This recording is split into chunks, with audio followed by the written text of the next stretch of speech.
Hello everyone, welcome back to my channel smart study with doctor Sandeep. आज हम बात करेंगे psychology of learning and development, जो MEd first semester CCS university का second paper है। उसका जो पूरा सिलेबस है उसमें जो पॉसिबल इम्पोर्टेंट क्वेश्चंस हैं उसके आंसर्स के बारे में। जैसे पिछली कई वीडियोस में हमने बात करी थी कि प्रीवियस क्वेश्चन पेपर्स के सॉल्यूशन करे थे, जिसमें मैंने ये बताया था कि आपको आंसर किस पैटर्न में लिखना है। आज हम बात करेंगे कि आपके जो आंसर हैं वो किस तरीके से दिए जाएं। जैसे ये हमारा सिलेबस है, unit 1 nature and scope of education psychology, जिसके 4 पार्ट्स हैं। Nature and scope of education psychology, then relevance of education psychology for theory and practice of education, then school of psychology, and last one is methods of educational psychology: observation, experimental, differential, longitudinal and cross sectional। ये हमारी first unit में आते हैं और इसमें हम पहले बात करते हैं nature and scope of educational psychology के बारे में। तो हम एजुकेशन का मीनिंग देखते हैं सबसे पहले कि शिक्षा का अर्थ क्या है। अर्थ और परिभाषा में एक बहुत बड़ा डिफरेंस ये होता है कि जो अर्थ है वो हम अपने शब्दों में अपने तरीके से एक्सप्लेन कर सकते हैं, और यहाँ पर जो मीनिंग दिया जाता है वो मीनिंग हमें डिक्शनरी वाला भी हो सकता है, या इस शब्द से हम क्या समझते हैं वो भी हो सकता है। लेकिन जो डेफिनेशन होती है, जो परिभाषा होती है, वो किसी एक पर्टिकुलर व्यक्ति के द्वारा दी जाती है, और इसमें हमें ध्यान रखना है कि कोई भी शब्द हम आगे पीछे ना करें।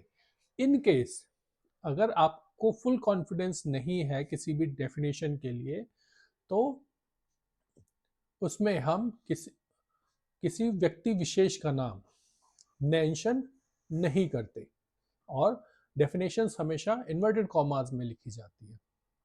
तो पहले बात करते हैं एजुकेशन के मीनिंग के बारे में। अगर हम इंग्लिश में बात करें, the term education originates from the Latin word educare, की जो शब्द है इंग्लिश का वो एजुकेशन होता है, जो कि लैटिन वर्ड एजुकेयर से बना है, जिसका अर्थ होता है टू ब्रिंग अप, और एडुसेयर जिसका अर्थ है टू ब्रिंग फोर्थ, मतलब चीज़ों को आगे बढ़ाना। ये शब्द जो है वो ई ड्यूको से बने हैं।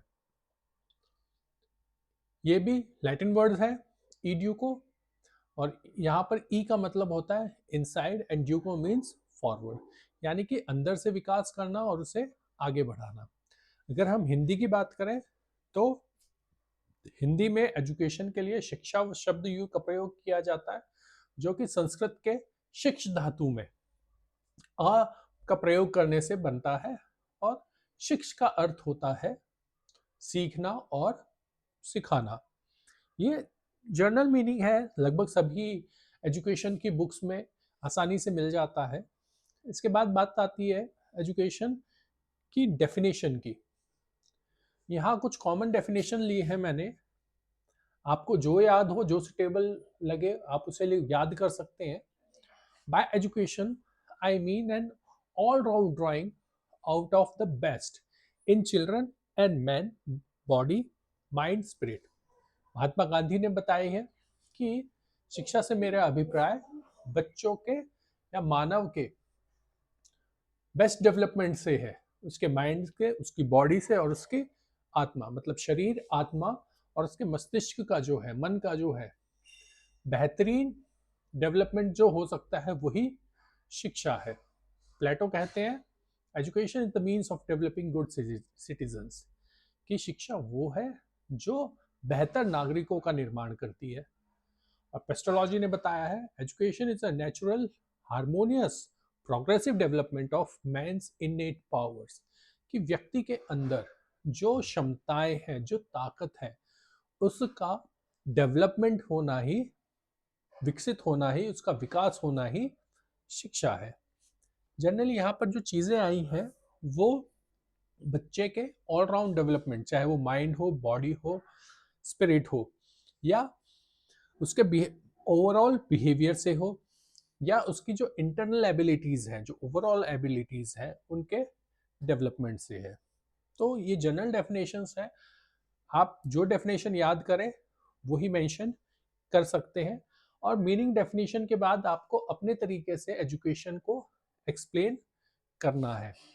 ध्यान रखिएगा, जहाँ भी कहीं कोई ऐसा क्वेश्चन आता है जहाँ पर एजुकेशन के साथ साइकोलॉजी या कोई और एस्पेक्ट जोड़ा जाता है, तो हमें वहाँ पर दोनों की डेफिनेशन बतानी है कि एजुकेशन का मीनिंग डेफिनेशन ये है, और उसके साथ अगर साइकोलॉजी जोड़ी जा रही है तो साइकोलॉजी का मीनिंग डेफिनेशन ये है, फिर एजुकेशन साइकोलॉजी पर जाते हैं। वही प्रोसेस हमें डिफरेंट सब्जेक्ट्स में भी अप्लाई करना होता है कि शिक्षा के साथ हम दूसरा पर्याय क्या जोड़ रहे हैं। इसके बाद बात करते हैं मनोविज्ञान के बारे में। तो साइकोलॉजी का जो मीनिंग है, the word psychology derives from the Greek word psyche, कि साइकोलॉजी भी ग्रीक वर्ड साइक से बना है, जिसका अर्थ है स्पिरिट और सोल, यानी आत्मा इन शॉर्ट। और latter part of psychology derives from logia, और दूसरा जो वर्ड है वो लोगोस है, जिसका अर्थ होता है स्टडी या रिसर्च। तो यहाँ भी यही चीज आती है कि आत्मा के बारे में अध्ययन करना, जो जनरल मीनिंग निकलता है साइकोलॉजी का। डेफिनेशन देखते हैं, psychology is the science of human behaviour according to Kolesnik, कि मानव के व्यवहार का जो विज्ञान है वही मनोविज्ञान है। Psychology is a positive science of behaviour according to Watson. Watson महोदय कहते हैं कि जो हमारा पॉजिटिव पार्ट है, पॉजिटिव बिहेवियर है, उसकी जो साइंस है वो साइकोलॉजी है। फिर क्रो एंड क्रो बताते हैं, psychology is the science of human behaviour and human relationship, कि मानव का जो व्यवहार है और उसकी जो संबंध है, उसका जो पूरा ताना बाना है, उसका ही विज्ञान मनोविज्ञान है। और वर्ड्सवर्थ की आती है, first psychology lost his soul. ये डेफिनेशन जो हमारा पूरा इतिहास है मनोविज्ञान का, उसे कवर अप करती है, कि first psychology lost his soul, then it lost its mind, then it lost its consciousness, it still has behaviour of sorts. यानी जब हम बात करें मनोविज्ञान के इतिहास के बारे में, तो पहले मनोविज्ञान को माना जाता था आत्मा का विज्ञान, जब इस कंसेप्ट की शुरुआत हुई थी। उसके बाद जब आत्मा के बारे में बात होने लगी, विचार होने लगे कि आत्मा किसी ने देखी नहीं, समझी नहीं, तो उसका हम कैसे कोई विज्ञान बना सकते हैं, तो ये बाद में चलकर हो गया माइंड का विज्ञान, मन का विज्ञान। फिर जब इस पर और चर्चाएं हुई, रिसर्चेज होने लगी, और लोगों ने मनोविज्ञान के क्षेत्र में कार्य करा, तो ये बन गया फिर चेतना का विज्ञान, कॉन्शियसनेस। और अब वर्तमान में ये व्यवहार का विज्ञान है। तो ये डेफिनेशन ऐसी है जो इसकी पूरी हिस्ट्री को कंप्लीट लेकर चलती है। इसके बाद एजुकेशन साइकोलॉजी, की एजुकेशन की अलग मीनिंग डेफिनेशन, साइकोलॉजी का अलग मीनिंग डेफिनेशन। और अब बात करते हैं एजुकेशन साइकोलॉजी की। Education psychology is the application of the findings and theories. अब यहां पर समझने की बात है, application of finding and theories of psychology in the field of education by Kolesnik. Kolesnik महोदय कहते हैं कि शिक्षा मनोविज्ञान में हम मनोविज्ञान की जो रिजल्ट्स हैं, जो सिद्धांत हैं, जो प्रिंसिपल्स हैं, उनका उपयोग हम जब शिक्षा के क्षेत्र में करते हैं तो वो हमारा शिक्षा मनोविज्ञान कहलाता है। दूसरी डेफिनेशन देखते हैं स्किनर महोदय के अनुसार, education psychology utilise those findings that deal specially with the experience and behaviour of human being in educational situation. कि मनोविज्ञान से जो हमें ज्ञान प्राप्त हुआ है, जो व्यवहार प्राप्त हुआ है, जो रिजल्ट्स प्राप्त हुए हैं, उनको जब हम एजुकेशन की सिचुएशंस में यूज कर रहे हैं तो वो हमारा शिक्षा मनोविज्ञान है। साधारण शब्दों में कहें कि जब हम शिक्षा के क्षेत्र में मनोविज्ञान के सिद्धांतों का, उनकी थ्योरीज का, उनके प्रिंसिपल्स का यूज कर रहे हैं, वो हमारा एजुकेशन साइकोलॉजी है। आगे बात करते हैं। According to Trow, education psychology is the study of psychological aspects on educational situation. कि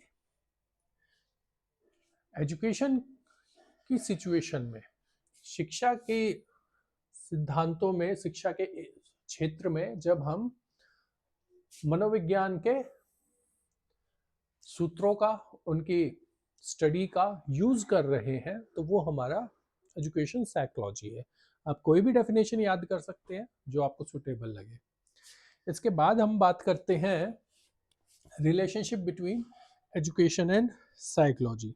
ये क्वेश्चन अलग से भी पूछा जा सकता है, या अगर एजुकेशन और साइकोलॉजी ही आ गया है तो उसमें हमें ये मेंशन ज़रूर करना पड़ेगा कि एजुकेशन और साइकोलॉजी के बीच में कैसे रिलेशनशिप है। पहले बात करते हैं relationship between education and psychology में impact of psychology on education, कि मनोविज्ञान का शिक्षा के ऊपर क्या प्रभाव है। Impact of psychology on education यानी मनोविज्ञान का शिक्षा के ऊपर जो संबंध है, जो प्रभाव है, उसके बारे में बात करते हैं। Concept of psychology and education की मनोविज्ञान और शिक्षा का जो संप्रत्य है, कि मनोविज्ञान ने स्पष्ट किया है, मनोविज्ञान की हेल्प से ये पता लगा है कि ज्ञान के विकास में और मानव के व्यवहार में, दोनों में ही परिवर्तन लाया जा सकता है। और आज की जो शिक्षा अगर देखी जाए तो वो कहीं ना कहीं इसी आधार पर रहती है कि बच्चे के व्यवहार और बच्चे के ज्ञान को कैसे हम सुधार सकते हैं, उसका विकास कर सकते हैं। इसके बाद बात आती है psychology and the objectives of education, कि शिक्षा के जो उद्देश्य हैं, जो नवीन उद्देश्य निर्धारित किए जा रहे हैं या जो नए उद्देश्य बनाए जा रहे हैं शिक्षा के लिए, उसमें हम मनोविज्ञान के प्रभावों का, उसकी थ्योरीज का, उसका हम प्रयोग करते हैं ताकि जो हमारे उद्देश्य हैं वो बेहतर हों और बेहतर तरीके से हम उन उद्देश्यों को प्राप्त कर सकें। और जो दूसरी इंपॉर्टेंट एस्पेक्ट आ जाता है कि शिक्षा के स्तर किस प्रकार से तैयार किए जाए कि जो उद्देश्य हैं वो अधिकाधिक अवस्था में उन्हें प्राप्त किया जा सके। इसके बाद बात आती है साइकोलॉजी एंड एजुकेशनल करिकुलम, कि शिक्षा का जो पाठ्यक्रम, पाठ्यचर्या तैयार हो रही है उसमें बच्चे के मनोविज्ञान को ध्यान में रखते हुए, यानी बच्चे के जन्मजात शक्तियों के बारे में ध्यान रखते हुए, उनकी रुचियों के बारे में ध्यान रखते हुए, उनके इंडिविजुअल डिफरेंसेस को ध्यान में रखते हुए, उनकी आयु, उनका जो रुझान है, जो रुचि है, उन सब चीज़ों को ध्यान में रखते हुए ही आजकल जो करिकुलम है, जो पाठ्यक्रम है, वो तैयार किए जा रहे हैं। फिर बात आती है एजुकेशन एंड टीचिंग मेथड्स के बारे में, कि मनोविज्ञान कैसे शिक्षण विधियों को भी प्रभावित कर रहा है। तो सीधी सीधी चीज़ आती है कि जब हम बच्चे के आसपास का बाहरी वातावरण के बारे पर ध्यान देते हैं, तो उससे ये चीज़ समझ में आती है कि हाँ, बाहरी वातावरण का भी बच्चे के ऊपर प्रभाव पड़ रहा है। और ऐसे में बच्चे की जो स्वतंत्रता है, जो सीखने के तरीके हैं, वो नित नए तरीकों से चीज़ों को सीख रहा है।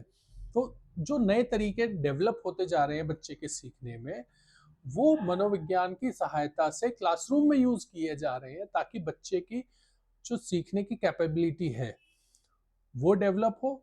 और इस डेवलपमेंट को देखते हुए नए-नए मेथड्स तैयार हो रहे हैं कि बच्चे को विभिन्न तरीकों से ज्ञान प्रदान कराया जा सके। इसके बाद बात आती है साइकोलॉजी एंड डिसिप्लिन साइकोलॉजी की, मनोविज्ञान और मनोविज्ञान का अनुशासन। जब हम अनुशासन के बारे में बात करते हैं, तो इसमें 3 क्रियाओं, मानसिक क्रियाओं का हमें ध्यान रखना पड़ता है। उसकी ज्ञानात्मक क्रियाएँ, उसकी भावात्मक क्रियाएँ और उसकी क्रियात्मक क्रियाएँ। और ऐसे में जब हम बच्चे का डिसिप्लिन पर बात करते हैं, अनुशासन के बारे में बात करते हैं, तो जब बच्चे का अनुशासन चाहे ज्ञानात्मक, भावात्मक या क्रियात्मक, ये स्वयं से डेवलप होगा, तभी उसके जो जीवन का अनुशासन है वो मेंटेन हो पाएगा। तो हम बच्चे के तीनों जो पक्ष है, ज्ञानात्मक, भावात्मक और क्रियात्मक, उसमें डिसिप्लिन लेकर आएंगे मनोविज्ञान की सहायता से, तो उसका जो जीवन है, जो जीवन का अनुशासन है, वो बेहतर होगा। इसके बाद साइकोलॉजी एंड टीचर के बारे में बात आती है कि शिक्षक के लिए कैसे। तो आज के टाइम में शिक्षक का ज्ञान जो है वो एक संप्रेषक के तौर पर ट्रांसफर हो रहा है, और इसमें बच्चे को केंद्र में रखते हुए शिक्षा और उसका जो आसपास का पर्यावरण है, वो इस तरीके से टीचर तैयार करता है कि वो जो ज्ञान प्रदान करे बच्चे को, वो अधिकाधिक मात्रा में उसे समझ में आ जाए, वो आगे उसको यूटिलाइज कर सके। यानी क्लासरूम में टीचर के ऊपर इतनी जिम्मेदारी है कि हर बच्चे को उसका जो कंटेंट है वो प्रॉपरली डिलीवर होना चाहिए, समझ में आना चाहिए। इसके बाद बात करते हैं psychology and the learner psychology. यहाँ पर अब स्टूडेंट के बारे में बात आ गई है कि जो सीखने वाला है उसके लिए कैसे यूजफुल है।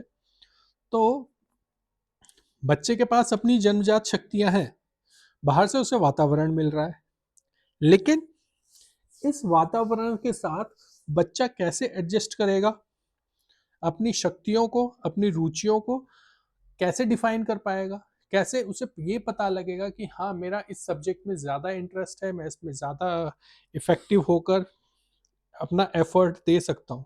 ये काम साइकोलॉजी दे कराएगा।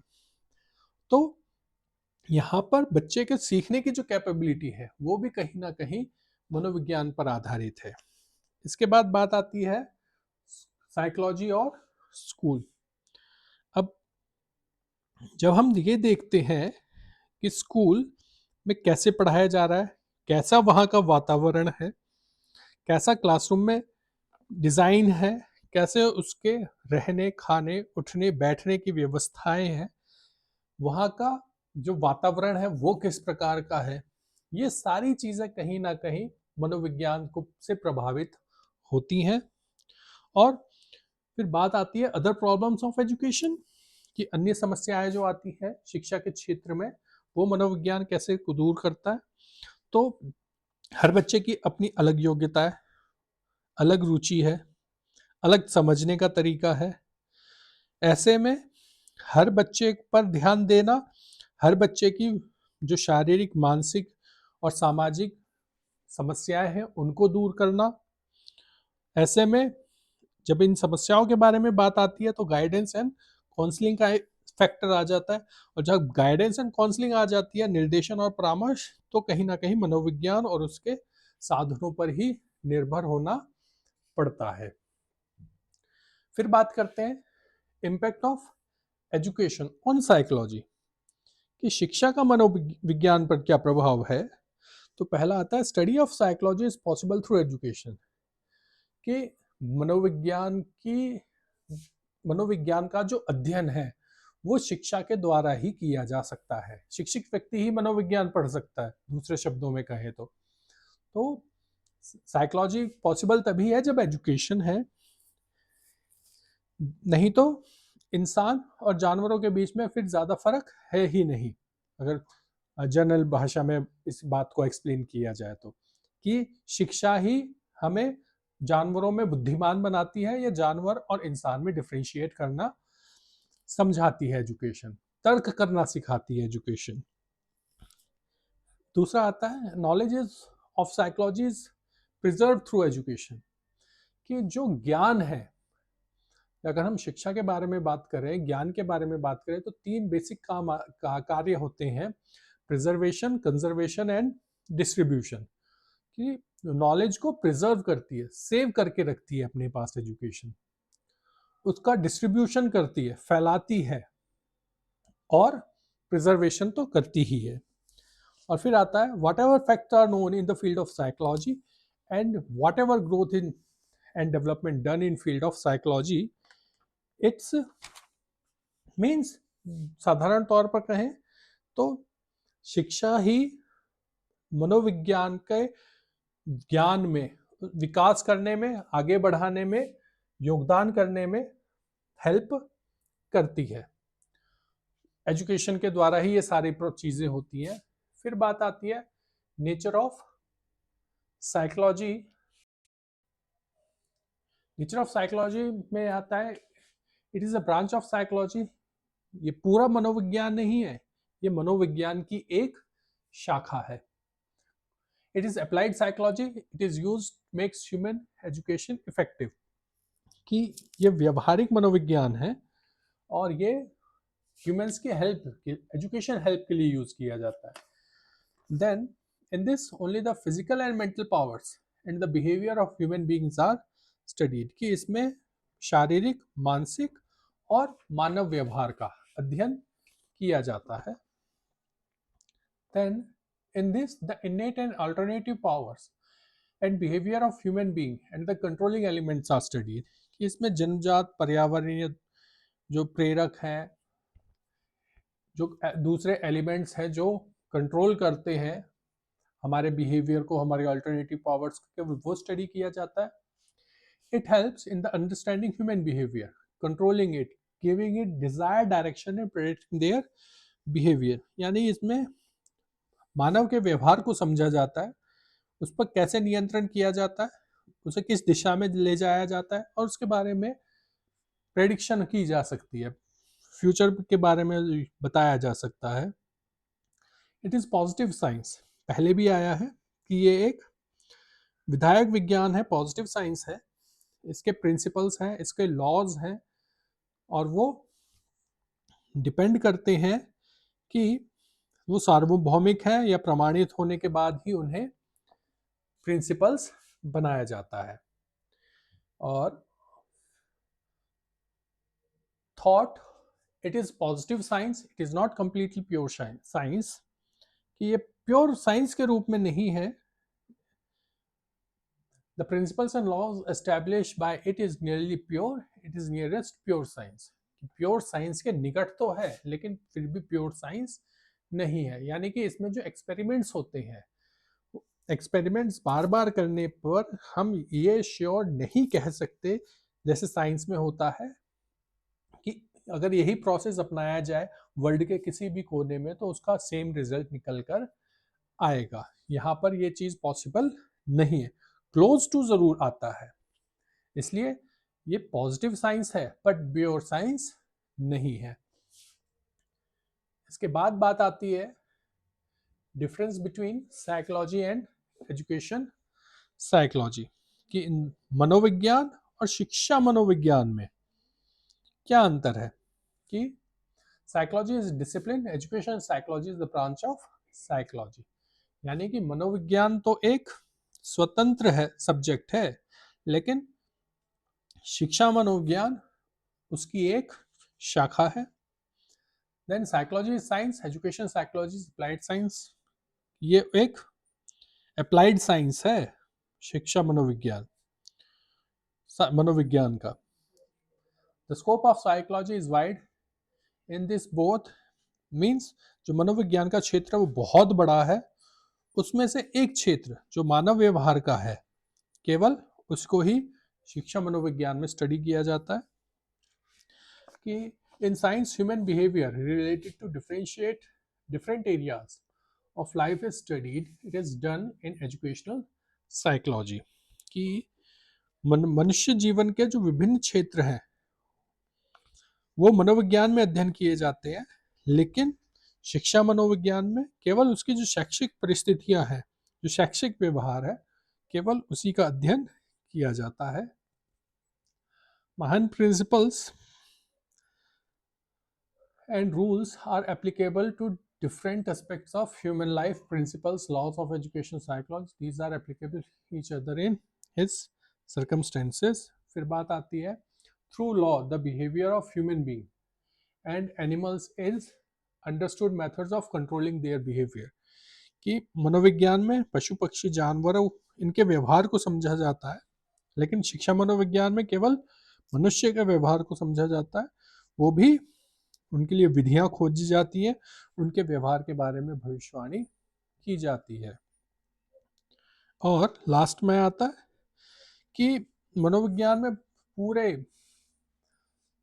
जानवरों का आ जाता है व्यवहार का अध्ययन करना, और एजुकेशन साइकोलॉजी में सिर्फ उनके एजुकेशनल सर्कमस्टेंसेस तक ही सीमित किया जाता है। इन शॉर्ट जो चीज़ है कि मनोविज्ञान प्रॉपर विज्ञान है और उसकी एक शाखा के रूप में वो शाखा सिर्फ और सिर्फ व्यक्ति के भी शैक्षिक व्यवहार तक ही सीमित होती है।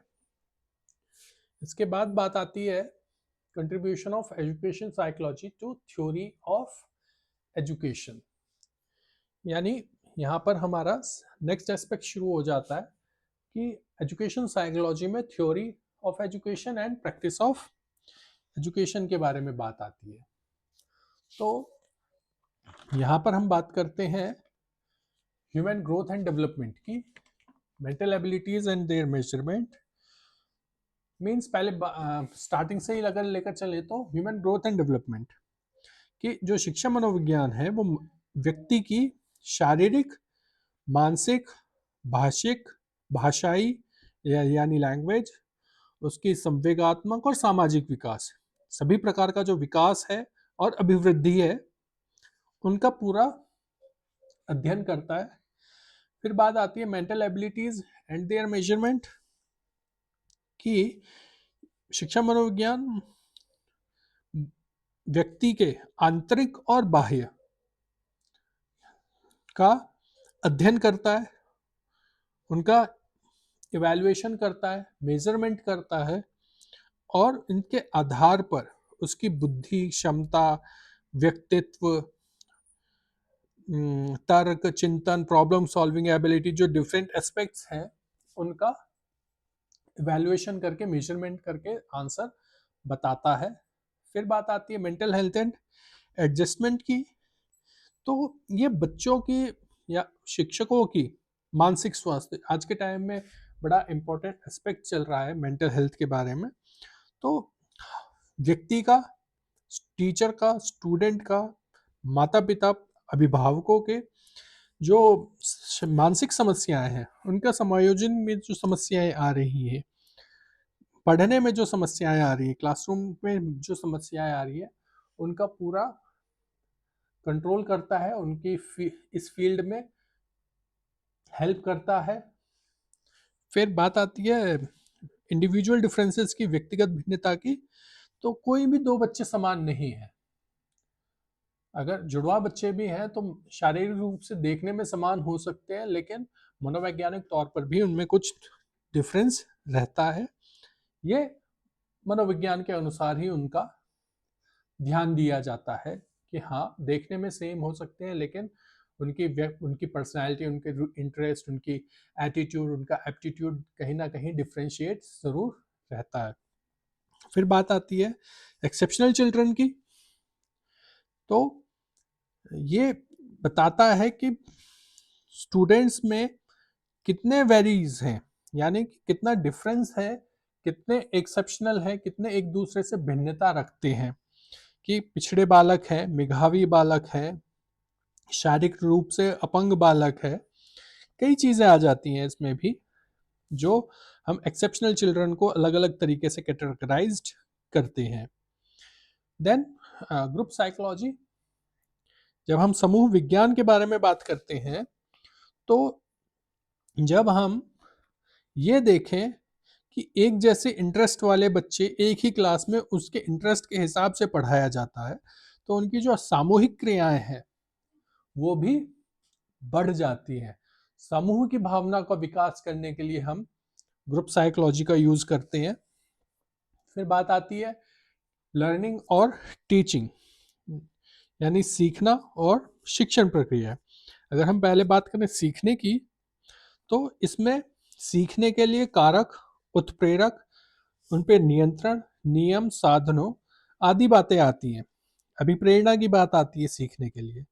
और जब हम शिक्षण की बात करते हैं, तो कैसे हम शिक्षण प्रतिमानों में, शिक्षण के सिद्धांतों में, शिक्षण विधियों में, शिक्षण अधिगम के क्षेत्र में मनोविज्ञान का प्रयोग करके अपनी टीचिंग को डेवलप कर रहे हैं, वो हेल्पफुल रहता है। फिर इंटरेस्ट, अटेंशन एंड परसेप्शन, कि बच्चों की इंटरेस्ट डेवलप करने में, उनकी अटेंशन को अपनी तरफ आकर्षित करने में, उनका परसेप्शन डेवलप करने में हेल्पफुल है। फिर मेमोरी, फॉरगेटिंग एंड मोटिवेशन, स्मृति विस्मृति के बारे में बात आती है। तो स्मृति, विस्मृति और अभिप्रेरणा, मेमोरी, फॉरगेटिंग एंड मोटिवेशन, ये तीनों ही अंग बड़े इंपॉर्टेंट रहते हैं, क्योंकि जब हम बात करते हैं मेमोरी की, तो मेमोरी में सुधार करके हम बच्चे की कैचिंग पावर को डेवलप कर सकते हैं, उसकी मेमोरी को डेवलप कर सकते हैं, याद रखने की क्षमताओं का विकास कर सकते हैं। अभिप्रेरित करके, मोटिवेशन देके उसकी जो भूलने की क्षमताएं हैं, उसके जो वो दूर हो सकती है, और सीखने की क्षमताओं का विकास हो सकता है। फिर बात आती है पर्सनालिटी की।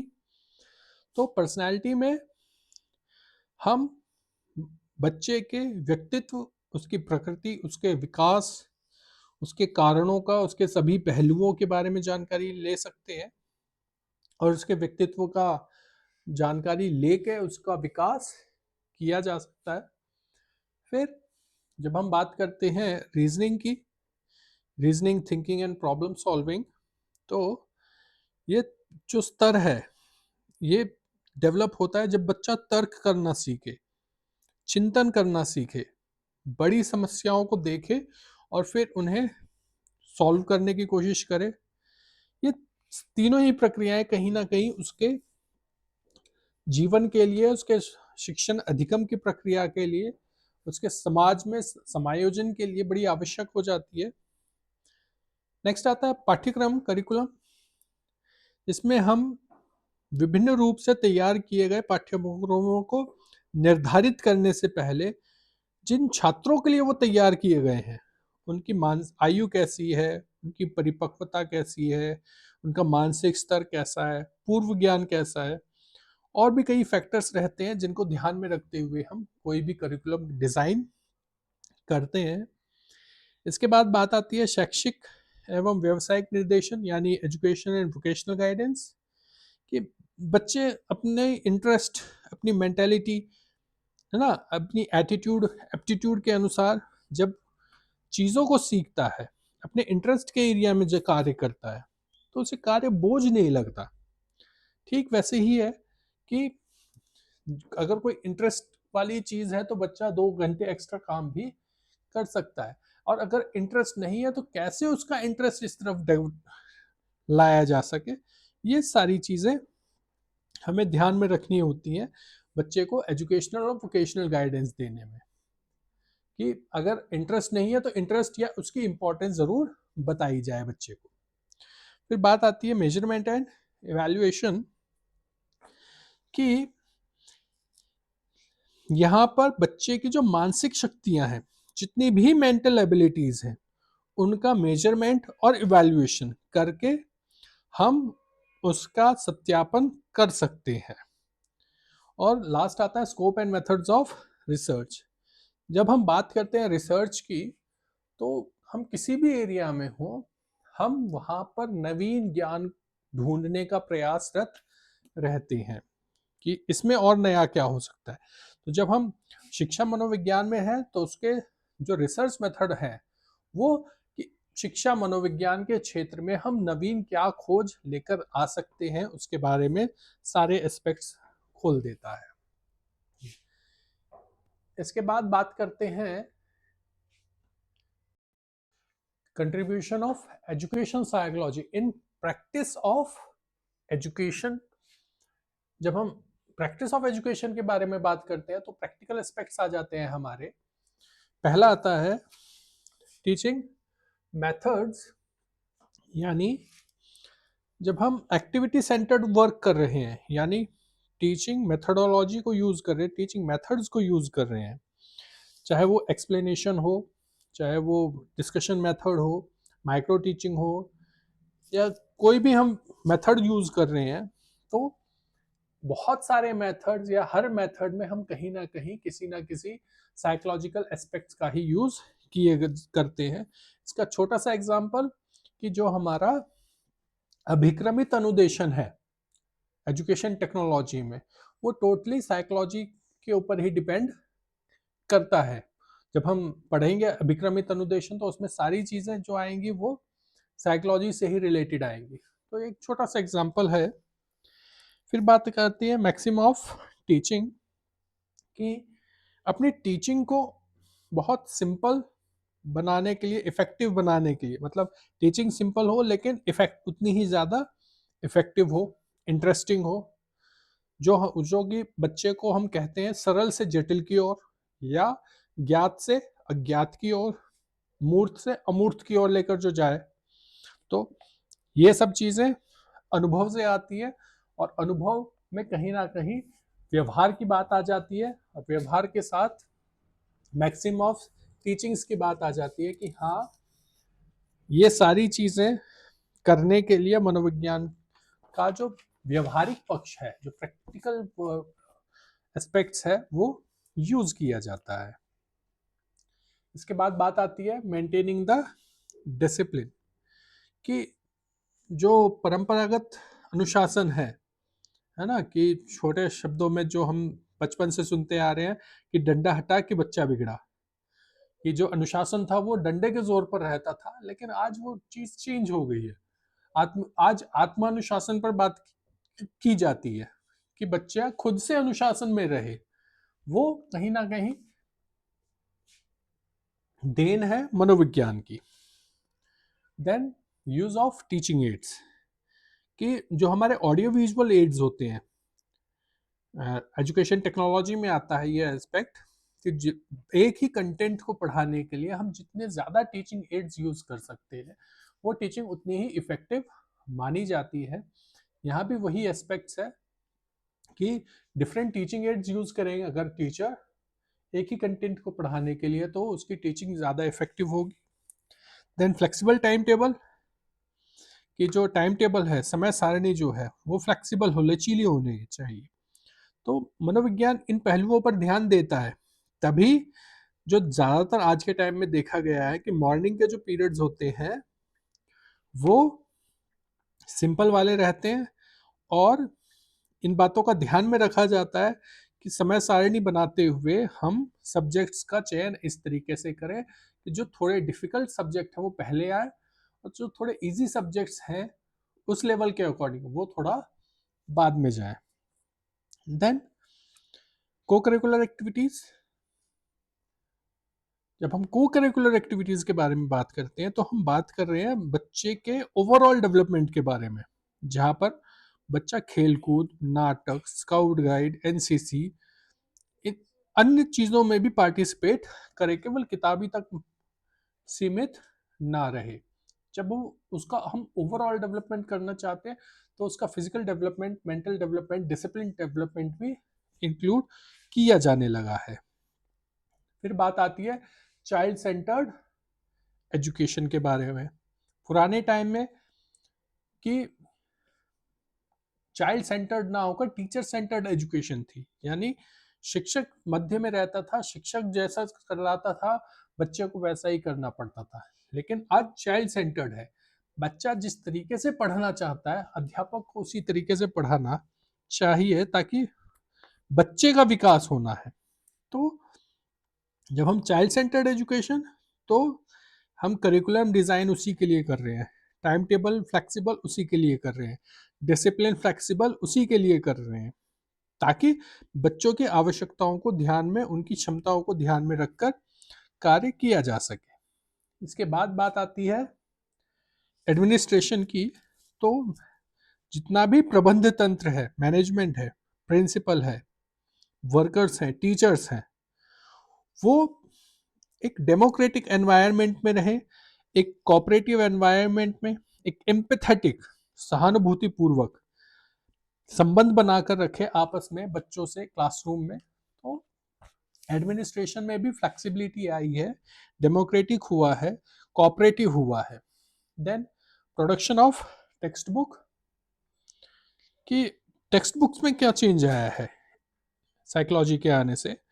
तो जो प्रेजेंटेशन है बुक्स की, जो कंटेंट है अवेलेबल बुक्स में, उसकी क्वालिटी और ज़्यादा डेवलप हुई है। अगर आपने देखा हो, नोटिस किया हो, तो एनसीईआरटी की बुक्स में अब ज़्यादा पिक्चर्स आने लगी हैं। अगर हम 10-15 साल पहले पुरानी बुक्स लेके, तो इतनी कंटेंट, इतना पिक्चर एनसीईआरटी की बुक्स में अवेलेबल नहीं था। और फिर बात आती है पीपल टीचर रिलेशनशिप की, कि टीचर और स्टूडेंट के बीच रिलेशनशिप कैसी है। बहुत इंपॉर्टेंट फैक्टर आ जाता है कि पुराने समय में तो गुरु शिष्य के लिए अलग ही संबंध थे, है ना, पिता और पुत्र वाले संबंध थे। लेकिन आज के टाइम में बहुत हद तक उनमें बहुत सारे चेंजेस आ गए हैं। तो इन दोनों के बीच में कैसे संबंध है क्लासरूम में, डेमोक्रेटिक है या सिंपल है या फादर सन वाली रिलेशन है, कैसी सिचुएशंस है। आज के टाइम में टीचर एक गार्जियन भी है, एक टीचर भी है, एक डिसिप्लिन भी है, एक फ्रेंड भी है, एक फिलोसफर भी है, एक फैसिलिटेटर है आज के टाइम में टीचर। तो ये सारी चीजें किसके लिए कर रहा है, वो सारी चीजें अपने स्टूडेंट के लिए कर रहा है, और स्टूडेंट के साथ ही उसकी रिलेशनशिप बेहतर होने आवश्यक है। इसके बाद बात करते हैं AIIMS of educational psychology. AIIMS of education psychology, अगर एजुकेशन साइकोलॉजी का पूरा डिस्क्रिप्टिव क्वेश्चन है तो ये उसका पार्ट रहेगा ही, और अगर शॉर्ट में आता है तो एम्स ऑफ एजुकेशन साइकोलॉजी या नेचर ऑफ एजुकेशन साइकोलॉजी अलग से भी पूछा जा सकता है। अगर हम एम्स के बारे में बात करें तो to help the educational organisers in organising education effectively, organisers के लिए हेल्पफुल है, जो मैनेजमेंट है, मैनेजर है, या जो कॉलेज स्कूल चला रहे हैं उनके लिए, to assist those connected with administration of education in the proper discharge of their administrative functions, कि जो एजुकेशन सिस्टम, एजुकेशन का पूरा एडमिनिस्ट्रेशन संभाल रहे हैं उनके लिए यूजफुल है। Help parents to understand and solve the education and psychological problems of their children, parents के लिए यूजफुल है एजुकेशन प्रॉब्लम्स और अपने बच्चे की एजुकेशनल प्रॉब्लम्स को पहचानने में, समझने में, उन्हें सॉल्व आउट करने में। स्कूल के प्रिंसिपल्स के लिए ज़रूरी है blind worker blind workers to evaluate their practice and make continuous improvement in them.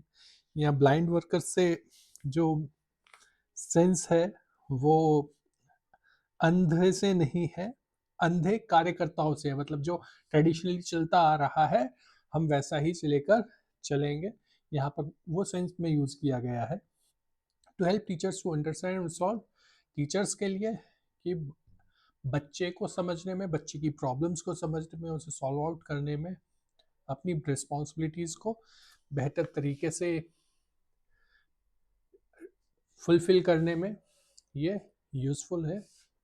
To assist in making the educational process effectively, शिक्षा की जो प्रक्रिया है उसको इफेक्टिव बनाने के लिए, प्रभावशाली बनाने के लिए, और अच्छे सिटीजन्स, अच्छे नागरिकों के निर्माण, उनके विकास में अपना योगदान देने में ये महत्वपूर्ण रोल निभाती है। फिर बात आती है function, utility, need and importance of education psychology, usefulness of for education organisers, कि जो शिक्षा से जुड़े हुए एडमिनिस्ट्रेशंस हैं, ऑर्गेनाइजर्स हैं, यानी मैनेजमेंट के लिए एजुकेशन साइकोलॉजी का क्या यूज़ है, तो ये जिस लेवल के वो स्कूल्स, कॉलेजेस, इंस्टीट्यूट चला रहे हैं, उसमें किस लेवल के बच्चे हैं, उस लेवल के बच्चों के ग्रोथ एंड डेवलपमेंट को ध्यान में रखते हुए, अपनी कैपेबिलिटी को, उनके एज ग्रुप्स को ध्यान में रखते हुए बच्चों को एजुकेशन प्रोवाइड कराए। With this study, education organizers are successful in determining the objectives, कि उनके ऑब्जेक्टिव्स और अपने करिकुलम को यूटिलाइज करने में, अप्लाई करने में हेल्पफुल रहता है। कि ये not only this, but with its knowledge they prepare different types of curriculum for children, different mentally abilities and interest. Different बच्चों के लिए, वो डिफरेंट एबिलिटीज़ वाले बच्चों के लिए एक बेहतर करिकुलम तैयार कर सकते हैं। करिकुलम को तैयार करके उसे डिलीवर भी किया जा सकता है। और educational psychology helps them lot in finding educational problems, कि शिक्षा में आने वाली जो समस्याएं हैं उनको सॉल्व आउट करने में समय समय पर ये यूजफुल रहता है। तो ये एडमिनिस्ट्रेशन के बारे में बात करते हैं। Useful for manager and administrators related to education. तो the main work of education managers and administrators is to manage education. Education को मैनेज करना, ऑर्गेनाइज करना, स्मूथली चले। इस चीज़ के लिए वो नॉलेज को डेवलप करेंगे और साइकोलॉजी की हेल्प से वो बेहतर लोगों को अपने एजुकेशन इंस्टीट्यूट में जोड़ पाएंगे। They also have to ensure that all people carry out their educational responsibilities properly. जब उन्हें मनोविज्ञान की जानकारी होगी तो लोग ऐसे लोगों का सिलेक्शन करेंगे जो अपनी प्रॉपर जिम्मेदारियों को निभाएं, अपने ज्ञान से शिक्षा को आगे बढ़ाएं, बच्चों पे ध्यान दें। और बहुत से एस्पेक्ट्स हैं जो सिलेक्शन ऑफ टीचर्स को सिलेक्शन करने में हेल्पफुल रहता है, रिस्पॉन्सिबल टीचर्स बनाने में हेल्पफुल रहता है। Knowledge of education psychology is also very helpful in understanding and solving administrative and educational problems. Administrative problems और education problems को solve out करने के लिए, और लास्ट में education managers and administrators के लिए ये बहुत ही ज़्यादा यूजफुल होता जा रहा है। फिर बात आते हैं यूजफुलनेस फॉर पेरेंट्स। पेरेंट्स के लिए कैसे यूजफुल है, तो role of parents in the education of children has been clarified and the methods of performing this role also been clarified. कि पेरेंट्स के लिए जिनके बच्चे स्टडी कर रहे हैं किसी भी लेवल पर, उनके लिए यूजफुल है। इससे वो समझ पाएंगे अपनी जिम्मेदारियों को, बच्चे की जिम्मेदारियों को, और अपने बच्चों को अवेयर कर सकते हैं उनकी जो डिफरेंट एस्पेक्ट्स है, पर्सनालिटी है, इंटेलिजेंस है, एप्टीट्यूड है, इंटरेस्ट है, उनको जानने में, समझने में और उनको हेल्प करने में। साइकोलॉजिकल एस्पेक्ट्स को समझने के लिए ये बिल्कुल यूजफुल रहता है पेरेंट्स के लिए। फिर बात आती है utility of education psychology for teachers, कि टीचर्स के लिए कैसे यूजफुल है। तो यहाँ पर हम बात करते हैं understand the concept of education, कि एक तो जो एजुकेशन का कंसेप्ट है उसे बेहतर तरीके से समझने में, then help to determine the possibilities of achieving the objectives of education and target limits, यानी जो गोल्स हैं, जो एम्स एंड ऑब्जेक्टिव्स हैं उसके सब्जेक्ट के, एजुकेशन के, उसे अचीव करने में यूजफुल रहेगा। फिर principles of curriculum development have been developed in the education psychology with help in the creation and selection of curriculum. यानी शिक्षा की पाठ्यचर्या के निर्माण में सहायक है। जब एक पाठ्यक्रम का निर्माण किया जा रहा है तो जिस बच्चों के लिए, जिस स्तर के बच्चों के लिए उसका निर्माण किया जा रहा है, उस स्तर के बच्चे की शारीरिक आयु, मानसिक आयु कैसी होगी, उसकी परिपक्वता बौद्धिक और शारीरिक कैसी होगी, और कैसे हम पाठ्य सामग्री में नई चीज़ों का उपयोग कर सकते हैं ताकि जो पाठ्यक्रम निर्माण हो रहा है वो आसानी से उन उद्देश्यों को प्राप्त कर सके जिसके लिए वो तैयार किया जा रहा है। फिर हम बात करें principle, rules and formulas of teaching and learning of educational psychology की शिक्षण विधियों के निर्माण में, उनके चयन में जब हम बात करते हैं नई विधियों के चयन के लिए, तो हमें ये देखना पड़ेगा, समझना पड़ेगा कि वो पूरी तरीके से पूरे क्लासरूम के लिए यूजफुल है या नहीं है। ऐसा तो नहीं कि वो ग्रुप पे लागू करने के लिए तो आसान हो वो मेथड, लेकिन इंडिविजुअल बच्चे के लिए वो यूजफुल नहीं है। तो ये इसका एस्पेक्ट आ जाता है। फिर helpful in educational measurement and evaluation, कि बच्चे के मापन और मूल्यांकन के लिए, कि बच्चे की जितनी भी शारीरिक, मानसिक, बौद्धिक, मनोवैज्ञानिक प्रवृत्तियां हैं उनका मापन मूल्यांकन करने में यूज हो सकता है। इसकी जानकारी टीचर को होनी चाहिए। फिर अनुशासन और उसके वास्तविक रूप को समझने के लिए nature of discipline and freedom, कि बच्चे को फ्रीडम भी देनी है लेकिन उसे डिसिप्लिन में भी रखना है। तो कितना डिसिप्लिन में रखना है, कितने उसे फ्रीडम देनी है, एक लिमिट होती है, उस लिमिट का ध्यान रखना। Methods of measuring intelligence, aptitude, interest, expression, personality, ये वही उसके साइकोलॉजिकल एस्पेक्ट्स जो हैं वो सारे आ जाएंगे। फिर helpful in education and vocational guidance of students, कि बच्चे को शैक्षिक और व्यावसायिक निर्देशन प्रदान करने के लिए, कि बच्चे को उनकी विशिष्ट शिक्षा या विशिष्ट योगदान या विशिष्ट क्षेत्र में अगर उसकी योग्यता है या रुचि है, उस चीज़ को ध्यान में रखते हुए उसका शैक्षिक और व्यावसायिक विकास किया जाए, आगे बढ़ाया जाए। Teachers helps in school organization, की जिस अध्यापक को मनोविज्ञान का बेहतर ज्ञान है वो अपना ये कौशल स्कूल को ऑर्गेनाइजेशन में भी सहायक हो सकता है, स्कूल के कल्चरल एक्टिविटीज़ में, को करिकुलर एक्टिविटीज़ में, और जो डिफरेंट एस्पेक्ट्स होते हैं स्कूल के ऑर्गेनाइजेशन के, वहाँ अपनी हेल्प दे सकता है।